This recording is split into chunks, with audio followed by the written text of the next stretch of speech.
کارکن نظریاتی ہیں، نظریاتی ہیں، قیمے کے نان کھانے کے لیے جلسوں پہ نہیں جاتے، میرے کارکن دلیر ہیں، نادار ہیں، اپنے خوف کے بت کو توڑ چکے ہیں، اور میرے کارکنوں میں مجھے جو سب سے زیادہ چیز پسند ہے، ان میں جنون ہے۔ میں جب کرکٹ کھیلتا تھا، ایک کھلاڑی میں اللہ نے ٹیلنٹ دیا ہوتا تھا اور دوسرے میں جنون ہوتا تھا۔ جو جنون تھا وہ تھوڑی دیر کے بعد ٹیلنٹ کو ہرا دیتا تھا، جنون کا کوئی توڑ نہیں ہے، اس لیے کوئی میرے کارکنوں کو شکست نہیں دے سکتا۔ لیکن نجم شراز نے ابھی جو نعتیں پڑھی، میرے کارکنوں کو ابھی تک نعتیں پڑھنی نہیں آئی، تو تھوڑی امپروو کریں اپنی نعت پڑھنے کے لیے، کیونکہ ابھی آپ نے نجم شراز کی نعت کو پوری طرح قتل کرنے کی کوشش کی ہے۔ اچھا اب سنیں، آپ میں سب سے پہلے پتہ چلانا چاہتا ہوں کہ اب کدھر سے لوگ آئے ہیں۔ لاہور، یہ لاہور ہے سارا، پاک پٹن، یہ پاک پٹن ہے۔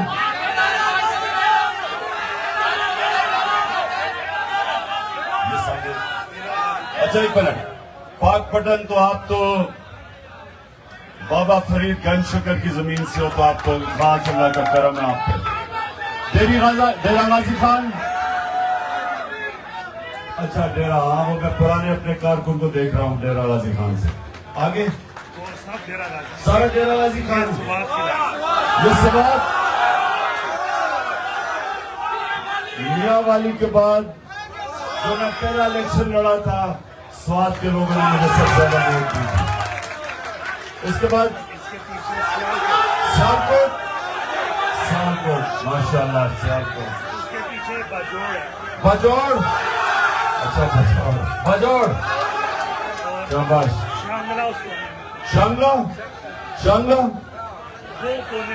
شانگلہ، اچھا وہ کونے پہ، ہاں میں دیکھ رہا ہوں اپنے، اور ادھر پیچھے بس بنیر، کتنے لوگ ہیں بنیر سے؟ بنیر سے مجھے نہیں نظر آ رہے لوگ۔ اچھا بنیر کل ہے بنیر۔ اچھا جی اب ذرا سنیں، مکمل خاموشی۔ اب میرا کام ہے، یاد رکھنا، ایک لیڈر باپ کی طرح ہوتا ہے۔ اب جس طرح میں اپنے بیٹوں کو اپنے دین اسلام کی تربیت کرتا ہوں، اسی طرح میں اب آپ کو کرنے لگا۔ اور یہ یاد رکھیں، میں پھر سے واضح کرتا ہوں، میں کوئی اسلام کا عالم نہیں ہوں، میری اپنی زندگی کے تجربے سے آہستہ آہستہ، کیونکہ اللہ قرآن میں کہتا ہے میں جب چاہوں کسی کو سیدھے راستے پہ لگا سکتا ہوں۔ یہ یاد رکھیں، قرآن میں اللہ کہتا ہے میں جب چاہوں کسی کو بھی سیدھے راستے پہ لگا سکتا ہے۔ تو جس کو وہ سیدھے راستے پہ لگاتا ہے، اس کو کوشش کرنی چاہیے کہ باقی انسانوں کو بھی اس راستے پہ لے کے آئے۔ آپ جب نماز پڑھتے ہیں، خاموشی، یہ سنیں ذرا غور سے، آپ اللہ سے پہلے آپ اللہ کی تعریف بیان کرتے ہیں کہ سب تعریفیں اللہ تیرے لیے، پھر آپ اس کی تعریف کرتے ہیں کہ وہ رحمان اور رحیم ہے، معاف کرنے والا اللہ ہے، پھر آپ اس کی سب سے بڑی تعریف مالک یوم الدین، انصاف کرنے والا خدا ہے، جو اللہ فیصلے کرتا ہے انسانوں کے اوپر، وہ دلوں کے بھی راز جانتا ہے، اعمال بھی جانتا ہے، تو وہ سب سے بڑا جج ہے، انصاف کرنے والا۔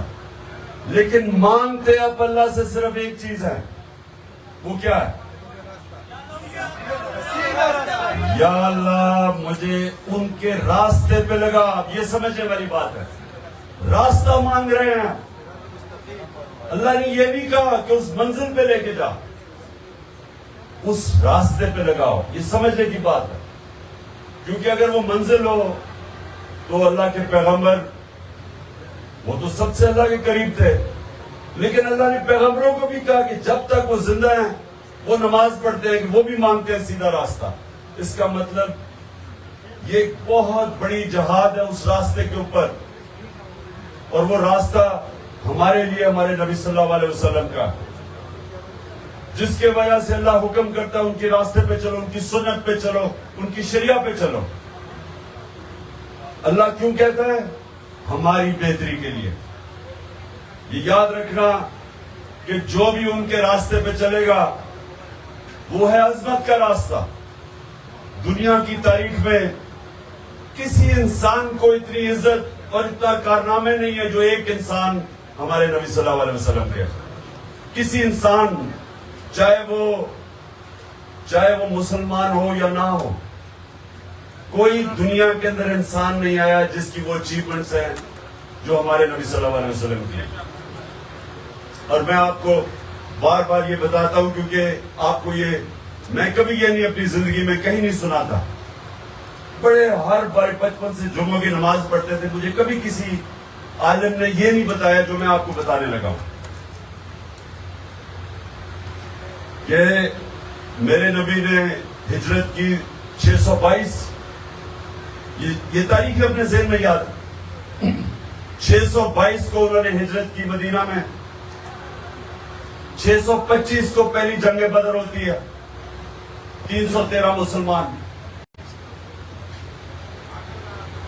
میرے نبی دنیا سے پردہ کرتے ہیں 632، 10 سال کے بعد، ہجرت کے بعد.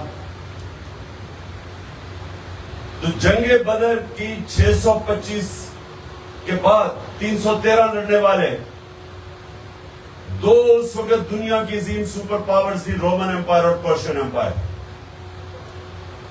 ایک ان کی جس کو سدرن لیجن کہتے ہیں، جو ان کی سپر پاور تھی نا، ایک جو ان کی فوج تھی، 1,00,000 فوج تھی ان کی جدید ہتھیاروں کے ساتھ رومن امپائر کی. تو 625 اور 636 یہ دن یاد رکھے، یہ تاریخ. 11 سالوں میں رومن امپائر گھٹنے ٹیکتا ہے خالد بن ولید کی فوج کے سامنے یارموک میں. 11 سالوں کے بعد. اور 12 سال یعنی اگلے سال جو دوسری سپر پاور ہے وہ ان کے سامنے گھٹنے ٹیک دیتی. اب کیوں اللہ ہمیں کہتا ہے نبی صلی اللہ علیہ وسلم کے راستے پہ چلو؟ سمجھنے کی کوشش کرو کہ انہوں نے کیا کیا تھا کہ وہ عرب جن کی کوئی حیثیت ہی نہیں تھی، عربوں کی تو کوئی حیثیت نہیں تھی، ایک طرف سپر پاور، ایک طرف دوسری، مشرق میں ایک، مغرب میں دوسری، یہ تو بیچ میں ریگستان میں عرب تھے.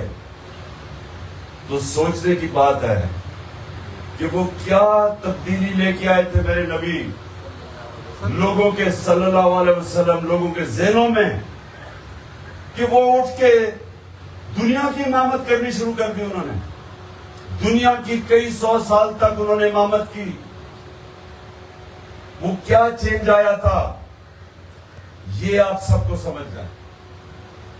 چینج شروع ہوا تھا ایک لا الہ الا اللہ سے. انسانوں کو آزاد کیا تھا. جب آپ دعویٰ کرتے ہیں اللہ کے سوا میں کسی کے سامنے نہیں جھکتا، انسان اپنی آزادی کا دعویٰ کرتا ہے، اور صرف آزاد انسان امامت کرتے ہیں، کبھی غلامی امامت کرتے ہیں، آزاد انسان کرتے ہیں. تو پہلے تو انہوں نے اندرونی طور پہ آزاد کیا. جب یہ آپ دعویٰ کرتے ہیں تو آپ بت توڑ دیتے ہیں جو انسان کو زمین پہ رکھتے ہیں. جو میں بار بار ایک مولانا روبی کا انہوں نے جب کہا نا کہ جب اللہ نے تمہیں پر دیے ہیں تو کیوں زمین پہ رینگ رہے ہو؟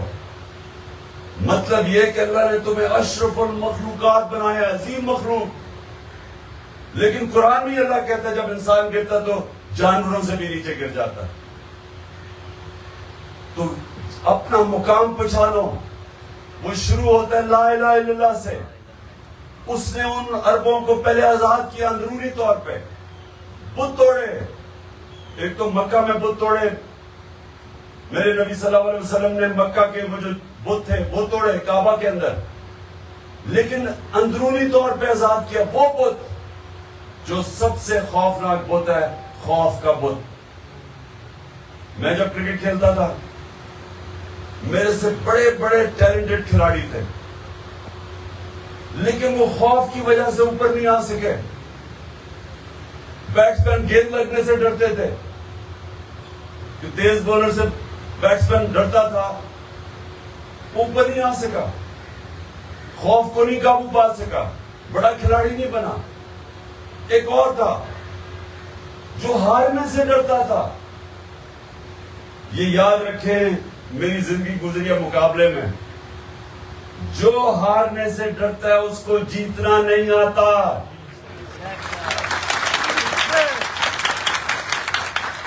کوئی فوجی سنیں, کوئی فوجی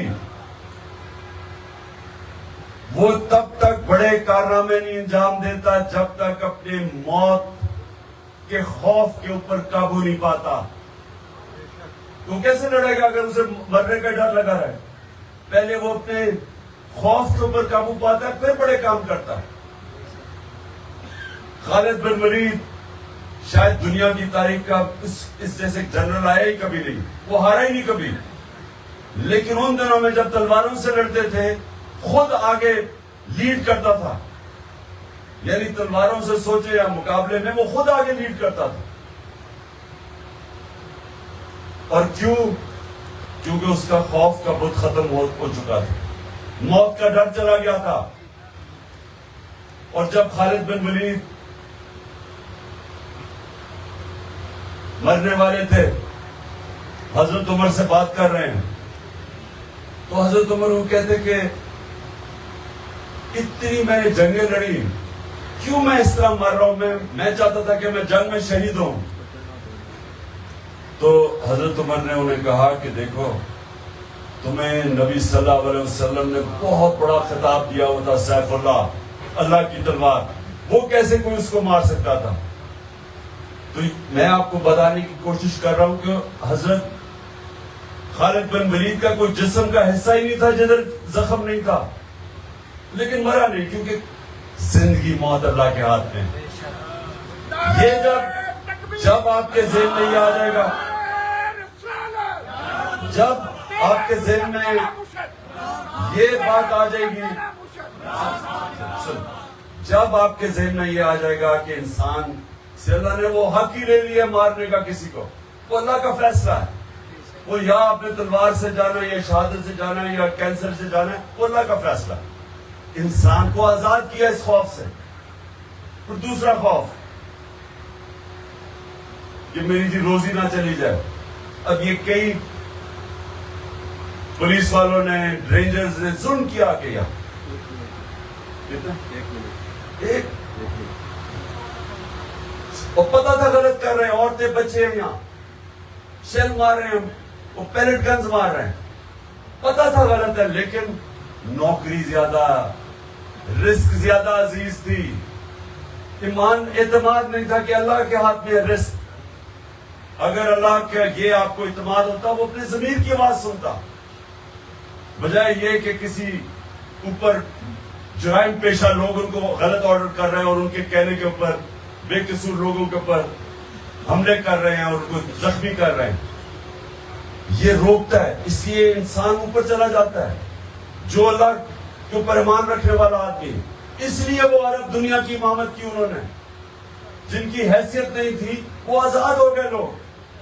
ذلت عزت ذلت یہ بھی لوگوں کو خوف ہے کہ وہ مجھے ذلیل کر دے گا, وہ میرے کسی نے مجھے, یہ جتنے گندے گندے لوگ ہیں یہ کی پی ڈی ایم کے اندر ایک سے ایک بڑا گھٹیا اور جرائم پیشہ آدمی اور غلط باتیں کرنے والا, کتنی انہوں نے ہر روز آپ سنتے ٹی وی پہ میری یہ تعریفیں کرتے ہیں.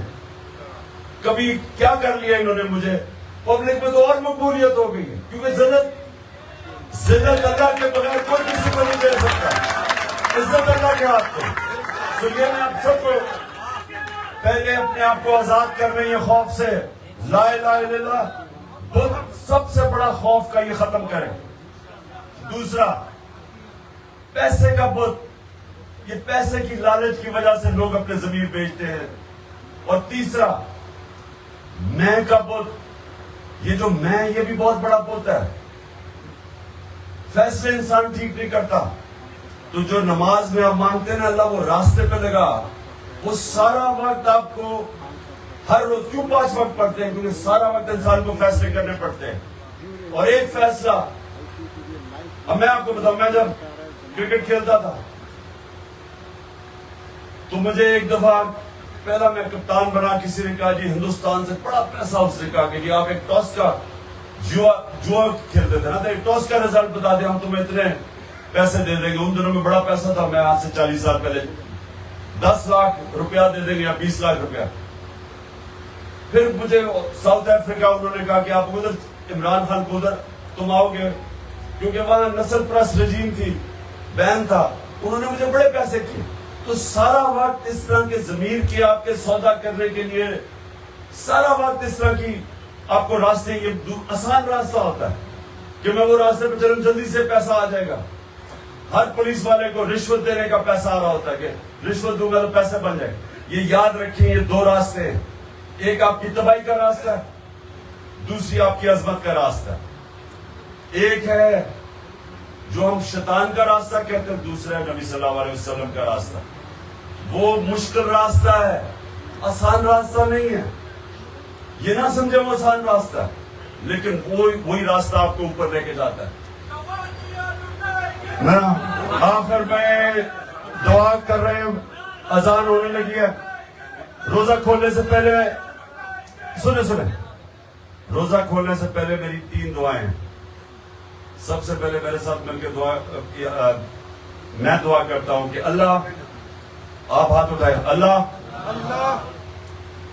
نہیں، میں میرے ساتھ نہیں، میں آمین کہنا اپنے پاس۔ اللہ پاکستان کو وہ ریاست بنا جو مدینہ کے ریاست کے اصولوں کے اوپر کھڑی ہو، وہ ریاست بنا جدھر عدل اور انصاف ہو، وہ ریاست ہو جدھر لوگ حقیقی طور پہ آزاد ہو، اور وہ ریاست ہو جدھر کوئی بھی پاکستانی، چاہے اس کا جو مرضی دین مذہب جو بھی ہو، کوئی بھی پاکستانی بھوکا نہ سوئے۔ آمین۔ بسم اللہ الرحمن الرحیم۔ اللہ اکبر۔